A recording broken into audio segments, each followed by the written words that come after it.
Hello, my name is Sara Medina, and I am a growth student at Boston University, and I'm currently in the Davies Marine Population Genomics Lab. And my project for the summer is on arboreal tree frogs. We're studying specifically Agalicus spirelli, and they're a species of tree frog that reside in the tropics.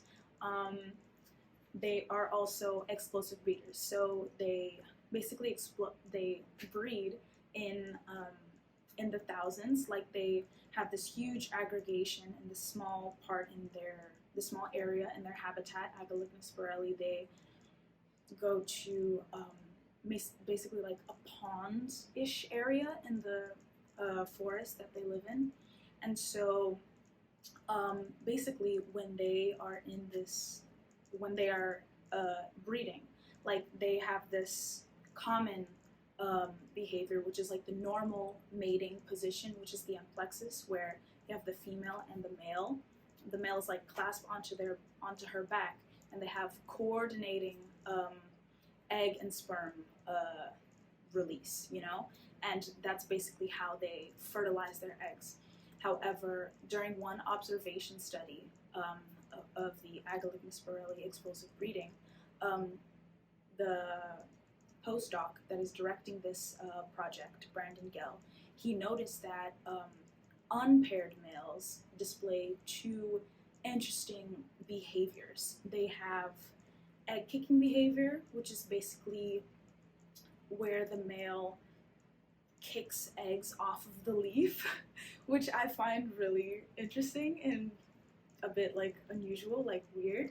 And then the other behavior, which is vent positioning, where while a pair is in an amplexus, another male who is unpaired will go and position his vent near where the vents of the pair is, and we don't really know why he's doing that. The purpose of the study is to find that out. And the reason why I specify it's unpaired males is because Agalicus spirelli, the gender distribution is very unequal. Like for every 10 frogs, 9 are male, 1 is female, and so the competition is very, very high. And the chances of every male getting a mate is very, very low. So since these behaviors are happening in a breeding environment, we are assuming that these behaviors might be reproductive. We're not completely sure. We just hypothesize that these males are opportunistically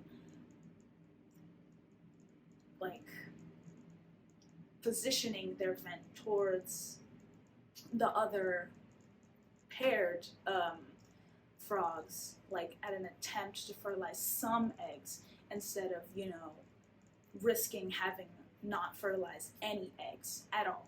And so, in order to test this theory, Brandon had collected a few samples. Brandon and a crew, they had collected a few samples from the explosive breeding site, and they collected the offspring, which are like eggs that they later basically, some eggs they kept as like just eggs, and then other eggs they raised into tadpoles, and then they kept the tadpoles as samples. So I was extracting DNA from the eggs, the frog eggs, the tadpoles, and they also got frog toe pads.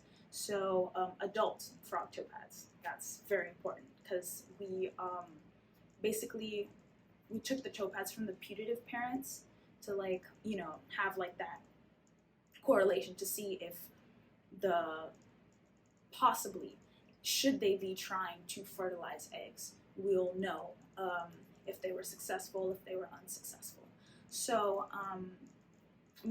I didn't do any of the field work or anything like that. I was more in the lab doing the DNA extractions. And the DNA extraction process, is not that difficult, really. You basically just take the sample and you would put it in this digest buffer, and you would incubate it for an hour, 30 minutes, like periodically. And then you would add your PCA-based base, you would centrifuge it, and then basically your DNA would already be extracted. You'd pour out the flow through, and then pallet the DNA, and then your DNA would be ready. And that's basically the extraction process. After I would do the DNA extraction, I would then clean my DNA, which is a whole nother process. And that one is a lot simpler than the DNA extraction, and it also takes less time. But basically, that's all that I was doing for this project. The next step in this project would have been to send the samples off to be sequenced.